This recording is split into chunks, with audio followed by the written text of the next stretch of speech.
तो जी नाजरीन, finally second last episode आ चुकी है रहमत ड्रामे की।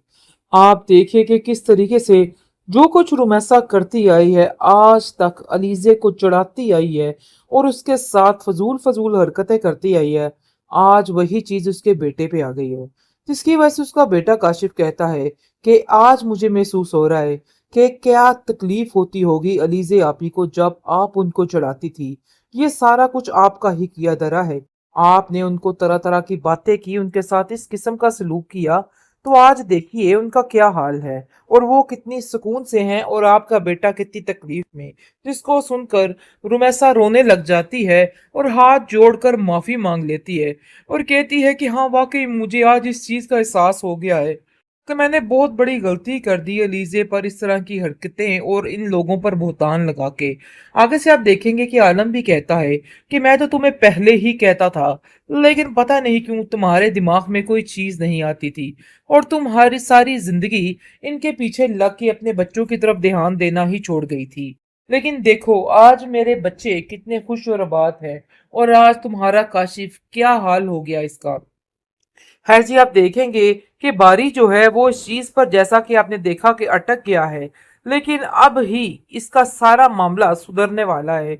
क्योंकि जैसे ही वो जाकर उसके अयान के मुंह के ऊपर सारे पैसे मार देती है और उसको कहती है कि मुझे तुम्हारा कोई पैसा नहीं चाहिए, तो इसलिए मैं अब यहाँ से जा रही हूँ। लेकिन जी आप देखेंगे कि इस बात को लेके वो काफी ज्यादा हैरान और परेशान हो जाता है कि आखिर ये सब कुछ क्या होगा। अनाया की प्लानिंग तो सारी खाक में मिल गई है। जिस पर वो उसको कहता है कि नहीं, तुम यहाँ से ऐसे नहीं जा सकती। तुम्हें अगर किसी चीज की जरूरत हो तो मैं तुम्हारा साथ देने के लिए तैयार हूँ। तुम ये मत समझना कि बारी तुम्हें नहीं छोड़ेगा, बारी तुम्हें तलाक देने की सोच रहा है भाई, और बहुत जल्द तुम्हें तलाक दे देगा। तो इसलिए ये बात अपने जहन में अच्छे तरीके से बिठा के रखो और अपने जहन से ये फजूल बात निकाल दो कि वो तुम्हें छोड़ेगा नहीं।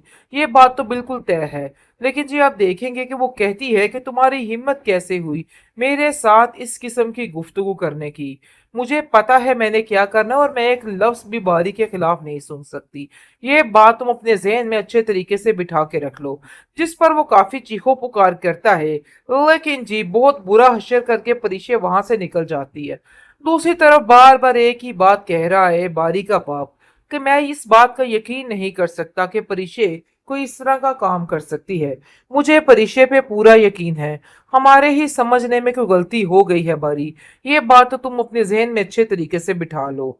आप देखेंगे जी रुमैसा बहुत परेशान है और कहती है कि मैं अपने की गई गलतियों का सारा कुछ बताऊंगी और सब कुछ बताऊंगी कि क्या हुआ और क्या नहीं हुआ, और बहुत जल्द जुबैदा को बताऊंगी कि दादी की मौत जो थी वो किस वजह से हुई। मतलब ये है कि रुमैसा अपने मुंह से ही हर किस्म की अपनी बुराई खोल के आगे पेश कर देगी और कहेगी कि मैंने ये सब कुछ किया है, इन सब चीजों में मेरी ही गलती थी और मेरी वजह से ही सब कुछ हुआ है। जिसको सुनकर आलम इसको एक पल नहीं लगाएगा माफ करने के लिए। हो सकता है इसको छोड़ दे, क्योंकि इसने जो जो हरकतें की है ना, उससे कभी बर्दाश्त नहीं होगा। और वो चीखो पुकार करेगा और कहेगा कि आखिर तुम इतनी घटिया थी, मैं तो सोच भी नहीं सकता था तुम्हारे इस घटियापन का। मुझे तो अंदाजा ही नहीं था। अगर मुझे जरा सा भी पता होता ना, तो मैं तुम्हें इस घर में एक पल के लिए भी ना रहने देता। आप देखेंगे कि जुबैदा ही उसकी माफी तलाफी करवा के कहेगी कि छोड़ दीजिए, जो हुआ सो हुआ, अब आप इसको माफ कर दीजिए। जो सजा इसको मिलनी थी वो मिल चुकी है। सारी जिंदगी अब तरस तरस के इस बात को देख के रोती रहेगी कि आखिर उसके बेटे के साथ क्या हो। तो जी नाजरीन, फाइनली सेकंड लास्ट एपिसोड आ चुकी है रहमत ड्रामे की। आप देखिए कि किस तरीके से जो कुछ रुमैसा करती आई है, आज तक अलीजे को चढ़ाती आई है और उसके साथ फजूल फजूल हरकतें करती आई है। आज वही चीज उसके बेटे पे आ गई है, जिसकी वजह से उसका बेटा काशिफ कहता है कि आज मुझे महसूस हो रहा है कि क्या तकलीफ होती होगी अलीजे आपी को जब आप उनको चढ़ाती थी। ये सारा कुछ आपका ही किया धरा है।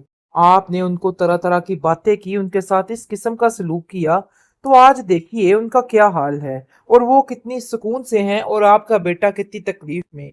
जिसको सुनकर रुमैसा रोने लग जाती है और हाथ जोड़कर माफी मांग लेती है और कहती है कि हाँ, वाकई मुझे आज इस चीज का एहसास हो गया है कि मैंने बहुत बड़ी गलती कर दी अलीज़े पर इस तरह की हरकतें और इन लोगों पर बहतान लगा के।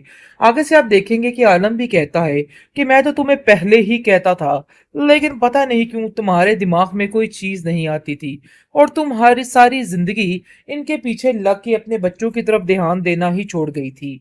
लेकिन देखो आज मेरे बच्चे कितने खुश और आबाद हैं और आज तुम्हारा काशिफ क्या हाल हो गया इसका। खैर जी आप देखेंगे कि बारी जो है वो इस चीज पर जैसा कि आपने देखा कि अटक गया है, लेकिन अब ही इसका सारा मामला सुधरने वाला है क्योंकि जैसे ही वो जाकर उसके अयान के मुंह के ऊपर सारे पैसे मार देती है और उसको कहती है कि मुझे तुम्हारा कोई पैसा नहीं चाहिए तो इसलिए मैं अब यहाँ से जा रही हूँ। लेकिन जी आप देखेंगे कि इस बात को लेके वो काफी ज्यादा हैरान और परेशान हो जाता है कि आखिर ये सब कुछ क्या होगा। अनाया की प्लानिंग तो सारी खाक में मिल गई है। जिस पर वो उसको कहता है कि नहीं तुम यहाँ से ऐसे नहीं जा सकती, तुम्हें अगर किसी चीज की जरूरत हो तो मैं तुम्हारा साथ देने के लिए तैयार हूँ। तुम ये मत समझना कि बारी तुम्हें नहीं छोड़ेगा, बारी तुम्हें तलाक देने की सोच रहा है भाई, और बहुत जल्द तुम्हें तलाक दे देगा। तो इसलिए ये बात अपने जहन में अच्छे तरीके से बिठा के रखो और अपने जहन से ये फजूल बात निकाल दो कि वो तुम्हें छोड़ेगा नहीं। ये बात तो बिल्कुल तय है। लेकिन जी आप देखेंगे कि वो कहती है कि तुम्हारी हिम्मत कैसे हुई मेरे साथ इस किस्म की गुफ्तगू करने की। मुझे पता है मैंने क्या करना है और मैं एक लफ्ज भी बारी के खिलाफ नहीं सुन सकती। ये बात तुम अपने जहन में अच्छे तरीके से बिठा के रख लो। जिस पर वो काफी चीखो पुकार करता है, लेकिन जी बहुत बुरा हश्र करके परिशे वहां से निकल जाती है। दूसरी तरफ बार बार एक ही बात कह रहा है बारी का बाप कि मैं इस बात का यकीन नहीं कर सकता कि परिशे कोई इस तरह का काम कर सकती है। मुझे परिशे पे पूरा यकीन है, हमारे ही समझने में कोई गलती हो गई है बारी। ये बात तो तुम अपने जहन में अच्छे तरीके से बिठा लो। आप देखेंगे जी रुमैसा बहुत परेशान है और कहती है कि मैं अपने की गई गलतियों का सारा कुछ बताऊंगी और सब कुछ बताऊंगी कि क्या हुआ और क्या नहीं हुआ, और बहुत जल्द जुबैदा को बताऊंगी कि दादी की मौत जो थी वो किस वजह से हुई। मतलब ये है कि रुमैसा अपने मुंह से ही हर किस्म की अपनी बुराई खोल के आगे पेश कर देगी और कहेगी कि मैंने ये सब कुछ किया है, इन सब चीजों में मेरी ही गलती थी और मेरी वजह से ही सब कुछ हुआ है। जिसको सुनकर आलम इसको एक पल नहीं लगाएगा माफ करने के लिए। हो सकता है इसको छोड़ दे क्योंकि इसने जो जो हरकतें की है ना उससे कभी बर्दाश्त नहीं होगा। और वो चीखो पुकार करेगा और कहेगा कि आखिर तुम इतनी घटिया थी, मैं तो सोच भी नहीं सकता था तुम्हारे इस घटियापन का। मुझे तो अंदाजा ही नहीं था, अगर मुझे जरा सा भी पता होता ना तो मैं तुम्हें इस घर में एक पल के लिए भी ना रहने देता। आप देखेंगे कि जुबैदा ही उसकी माफी तलाफी करवा के कहेगी कि छोड़ दीजिए, जो हुआ सो हुआ, अब आप इसको माफ कर दीजिए। जो सजा इसको मिलनी थी वो मिल चुकी है। सारी जिंदगी अब तरस तरस के इस बात को देख के रोती रहेगी कि आखिर उसके बेटे के साथ क्या हो।